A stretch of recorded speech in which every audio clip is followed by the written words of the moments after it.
What's up, guys? Reilly here, local realtor or Vermont realtor. Not sure what I'm going to call the channel yet. Today is September 21st, 2022. The Federal Reserve just hiked the Fed funds rate by 3/4 of a basis point. And I just watched Fed Chair Powell's speech and his Q&A after. Wanted to give my thoughts about how this affects the Vermont housing market and really the housing market in general, based on the things that he said, particularly during the Q&A, but also during his speech. I mean, if you listen to what he says, he harps on a few topics more than others. Their goal right now is to destroy demand through their main goal he talks about is price stability. That's what they want. Is they want the US dollar to remain stable and for people to rely on the currency going into the future here. That is what Fed Chair Powell says is the goal of the Federal Reserve. So how does this affect the local housing market? So the whole goal is to get price stability here, to bring inflation down. So they're going to keep hiking the Fed funds rate. They might start slowing the hikes, but they're going to keep hiking it for the foreseeable future. And he wants to sustain that hiked rate, the restrictive Fed funds policy, for an extended period of time in order to stabilize, in order to have price stability in the US dollar, is what he said. So basically, he said he's going to keep hiking rates, at least for now. Eventually, the hikes are going to slow, and then they're going to stop hiking rates, but they're going to keep the rates elevated for some time, is what he said. And so the whole goal behind this is price stability, and what he's looking at, the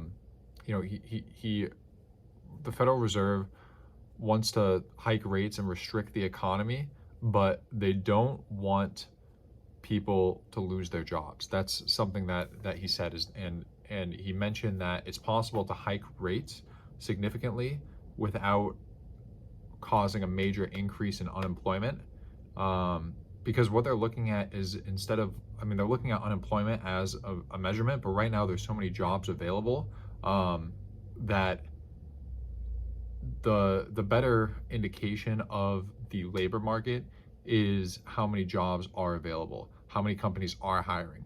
So when I talk about demand destruction, when the Federal Reserve talks about it, they want to crush the demand for employees. What they want is they want less companies hiring, which they're hoping to obtain that without increasing the unemployment. So in his mind, that's his way of a soft landing, is the rate increases, hurt the demand for employees, which causes companies to stop hiring. And because less companies are hiring, the people that want jobs can get jobs from the companies that are hiring, and there's not this surplus of jobs out there, and that brings stability to the job market. Now, when it comes to the housing market, the Federal Reserve wants to destroy demand, is what he said. They weren't focused on supply at all. They're focusing on destroying demand, raising the rates, keeping the rates elevated, and causing, ideally, he said, a correction in the housing market. So they want to cause prices to come down. Now, in places like Vegas or places out west where they build more and there's higher inventory, crushing demand like that, raising the rates is, I can understand how that would cause a correction in those markets and cause prices to drop. Here in Vermont, I don't think it's going to cause a correction, at least not a major correction, because what they're doing is, the real issue with the housing market here in Vermont is a lack of supply. It's not that there is too much demand, it's that there's not enough homes to satisfy the demand.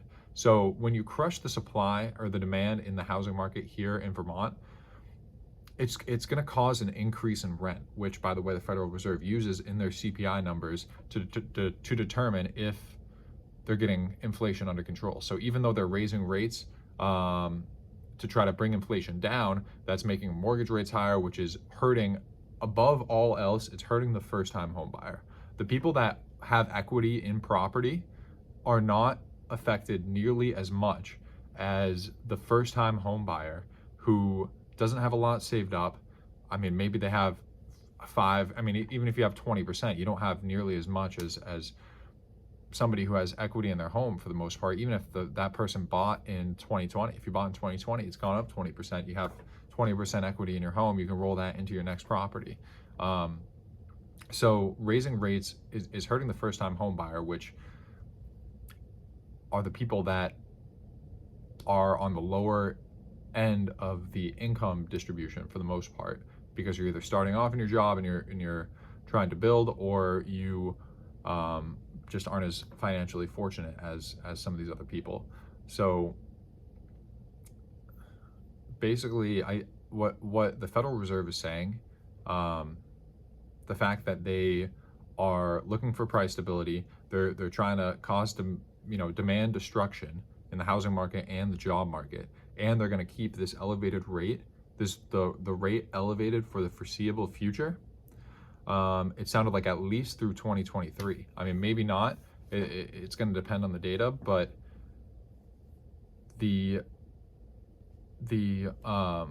inflation numbers are a lagging indicator. So what they do now isn't going to affect inflation for another 6 months to a year. So what their plan is to raise rates and keep it elevated until they see that what they've done has a significant effect on the price stability of the US dollar. So in terms of the housing market, mortgage rates are going up. They depending on the data, the inflation data over the upcoming months here, the mortgage rates could continue to go up. The Federal Reserve says that they're not going to drop the Fed funds rate in the near future, so they're probably not going to go down. And there's not enough supply for people out here. So even though the Fed wants to cause a correction, it's not going to happen here in Vermont.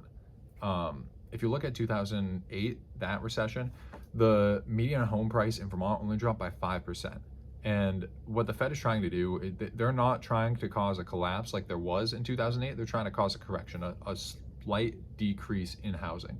So even if this was as bad as 2008, you would need, if housing prices drop by 5% over 2 years, like in 2008 for the median home price, and the interest rate rises by another percentage point, so instead of 6.25, you're at 7.25, then your monthly payment is going to be 10% or more higher per month. So even though housing prices have come down, you're going to be paying more per month, which at the end of the day just hurts the first-time home buyer that maybe is buying something at the top of their price range. So I guess to summarize this all up, the Federal Reserve is going to cause demand destruction in the housing market here in Vermont. There's going to be less demand. It's going to become more expensive to purchase a home, and the amount, your monthly payment for a mortgage is going to become the new normal. They're going to keep this rate high where a $400,000 home, let's say, I have some notes over here behind the camera. So a $400,000 home, you put 20% down, there's no PMI. At 6.5%, you're paying a little over $2,000. At 7.5%, you're paying $2,200. So that monthly payment is going to become the new normal. If it goes to 7.5%, then that $2,200 payment for a $400,000 home is going to become the new normal, because it's going to stay there for a long enough period of time that everybody gets used to it.